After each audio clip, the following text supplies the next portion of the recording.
اللہ الرحمن الرحیم۔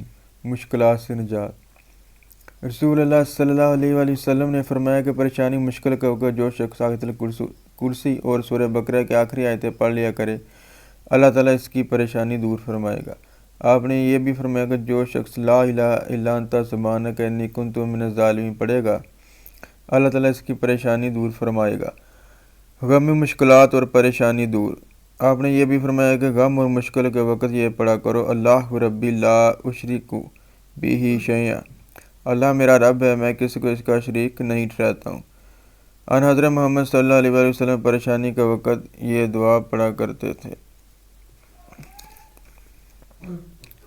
لا الہ الا اللہ العظیم الحلیم، لا الہ الا اللہ رب العرش العظیم، لا الہ الا اللہ رب السماوات والارض ورب العرش الکریم۔ اللہ کے سوا کوئی عبادت کے لائق نہیں جو بہت مرتبے والا بردبار ہے، اللہ کے سوا کوئی معبود نہیں جو عرش عظیم کا رب ہے، اللہ ہی عبادت کے لائق ہے جو آسمان اور زمین اور بڑائی والا بڑے عرش کا پانے والا ہے۔ اہل عیال کی سلامتی کے لیے تاجدار مدینہ نے فرمایا، جو شخص معاشرہ لا حول ولا قوت الا باللہ کو اپنا ورد بنا لے، وہ سوائے موت کے اپنے اہل و عیال اور مال میں کوئی آفت نہیں دیکھے گا۔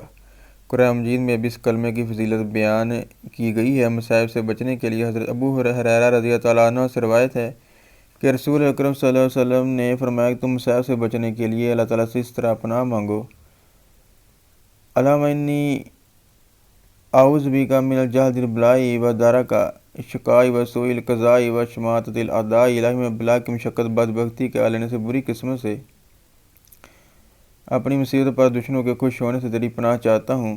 حضرت عبداللہ بن عمر سے روایت ہے کہ رسول اکرم نے فرمایا، اکثر عافیت اور انعامات الہی قائم رہنے کے لیے یہ دعا کیا کرتے تھے۔ اردو ترجمہ۔ اللہ کے سوا کوئی عبادت کے لائق نہیں جو بہت بڑائی والا ہے، اللہ ہی کے لیے پاکیزگی ہے جو آسمان اور زمین اور بڑے عرش کا رب ہے، اللہ رب العالمین کے لیے ساری تعریفیں ہیں۔ اے اللہ، میں تیرے بندوں کی برائی سے تیری پناہ چاہتا ہوں،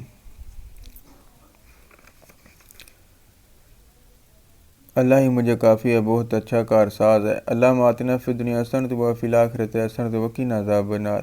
ملیں گے انشاءاللہ نیکسٹ بار۔